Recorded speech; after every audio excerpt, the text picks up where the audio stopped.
भाई को भाई से लड़ाने का काम कर रही है।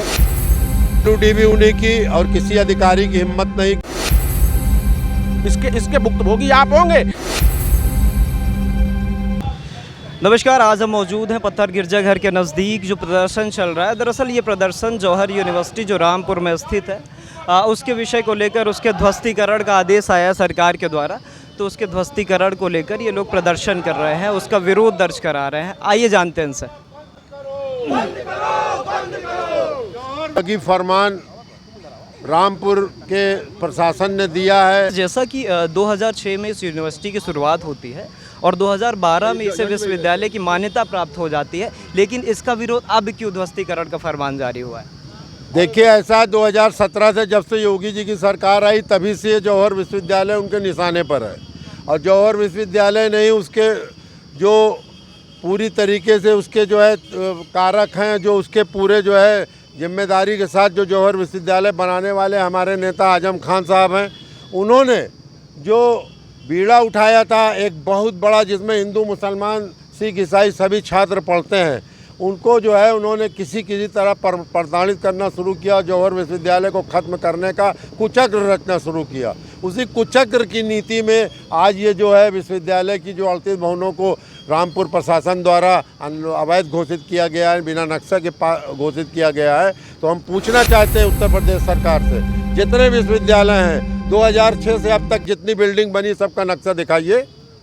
सबका नक्शा पास है कि नहीं पास है? अगर पास है तो हमारा भी नियमित कर दिया जाए। अगर किसी तरह गलती होगी, जब 2 भवन आप मान रहे हो कि नक्शा पास है और 38 का नक्शा पास नहीं है, तो नियमावली है प्राधिकरण के अंदर कि आपका अगर कोई अवैध निर्माण है और अगर अवैध निर्माण हो गया तो उसको कुछ शुल्क जमा करा करके उसको वैध किया जाता है। उसको न करके सीधे तुगलकी फरमान जारी कर दिया गया कि उसको गिरा दिया जाए। लेकिन आरोप ये लगता है कि वो ज़मीन किसानों की थी, उस पर कब्जा किया गया है। देखिए, जो आरोप लगाना बहुत बड़ी बात है। अभी हमारे राष्ट्रीय अध्यक्ष जी के ऊपर टिन्नू यादव के मामले में 980 बार काल का आरोप लगा, उसके बाद माफ़ी मांगी। ये झूठे भारतीय जनता पार्टी के लोग हैं, इनकी सरकार है, इनके लोग हैं, इनके अधिकारी हैं, जो चाहते हैं लिखवा लेते हैं, जो चाहते हैं पढ़वा लेते हैं। आपके अड्डा खोलना चाहती है, नौजवानों का भविष्य बर्बाद करना चाहती है। नौजवान आज के हालात में कैसे है? क्या बेरोजगारी आप देख रहे हैं? वहाँ चरम सीमा पे है। आप पत्रकार महोदय हैं, आप यहाँ खड़े हैं प्रयागराज की धरती पे। कभी इलाहाबाद की चमक थी कि IAS IPS की यहाँ पे खेती होती थी, प्रोडक्ट तैयार किया जाता था, वो देश में नाम होता था उनका। आज की डेट में अगर आपने विद्यालय खोल लिया तो आपसे बड़ा माफिया कोई नहीं है सरकार की नज़र में। आप शराब की दुकान अगर खोल लेंगे तो आपसे अच्छा कोई नहीं है। शराब की दुकान अगर आप खोल लेंगे तो आप अच्छा भविष्य बना रहे हैं, क्योंकि शराब मदिरा से देश चलने वाला है, ना कि हिंदुस्तान का जो भारत का नागरिक है, जो शिक्षा से जुड़ा हुआ मंदिर है, उसको आपने इतना अवैध घोषित कर दिया। उसको तो नियमित करने का जो काम गवर्नमेंट को करना था वो माननीय आजम खान साहब ने किया अपने टाइम में।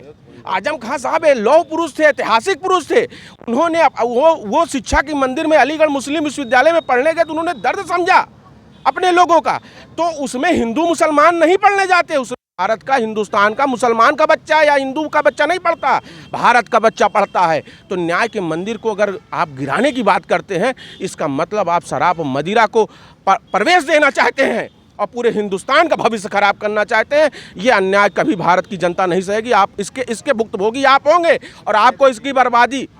मेरा परिचय, मैं प्रदेश सचिव हूँ अधिवक्ता सभा में, मैं इब्ने अहमद हूँ, अधिवक्ता हूँ जनपद न्यायालय में। देखिए, हमारा ये विषय है मोहम्मद अली जौहर यूनिवर्सिटी को लेकर के रामपुर विकास प्राधिकरण के द्वारा दिया गया बुलडोजर कार्रवाई के विरोध में। ध्वस्तीकरण के सरकार के द्वारा आदेश दिए जाते हैं, उस पर क्या कहेंगे?